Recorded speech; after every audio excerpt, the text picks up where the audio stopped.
வணக்கம். இன்னைக்கு வந்து சரஸ்வதி பூஜை, ஆயுத பூஜை. அனைவருக்கும் நல்வாழ்த்துக்கள். இவ்வளோ ஒரு சந்தோஷமா கொண்டாட வேண்டிய இந்த ஒரு நாள் நல்ல நாள். ஆனா மனசுல ஒரு சின்ன கஷ்டம். ஏன்னா மாநாட்ல வந்து நெறைய பேர் இறந்துட்டாங்க. அ அது வந்து ஒரு மனசு கஷ்டமா இருக்கு. நாளைக்கு வந்து நம்ம குலசேகரப்பட்டினத்தில பயங்கரமான கூட்டமா இருக்கும். அதனால முடிஞ்ச அளவு கோயிலுக்கு போறவங்க, அந்த குழந்தைகள்லாம் ரொம்ப சேஃபா கூட்டுவாங்க. ரொம்ப இடிச்சுக்கிட்டு அந்த கூட்டத்தில போய் சாமி கும்பிடணும் அப்படிங்கிறதெல்லாம் கிடையாதுங்க. போங்க. ஒரு வேளை ரொம்ப கூட்டமா இருக்கு. அதில வந்து ரொம்ப நமக்கு பாதுகாப்பு இல்ல அப்படின்னா, ஒரு ஓரமா நின்னு சாமிய வணங்கிட்டு வாங்க. கண்டிப்பா உங்களுக்கு சாமி துணை இருக்கும். ரொம்ப குழந்தைகள் வந்து ரொம்ப கவனமா பார்த்துக்கங்க. அதான் முக்கியம். ஏன்னா கூட்ட நெரிசல்ல பாவங்க. அந்த குழந்தைகள்லாம் எவ்வளோ ஒரு மூச்சு திணறல் வரும்.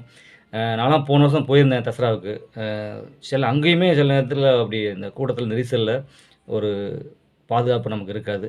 அதனால முடிஞ்ச அளவுக்கு கூட்ட நெரிசல்ல வந்து ரொம்பவும் கேர்ஃபுல்லா இருங்க.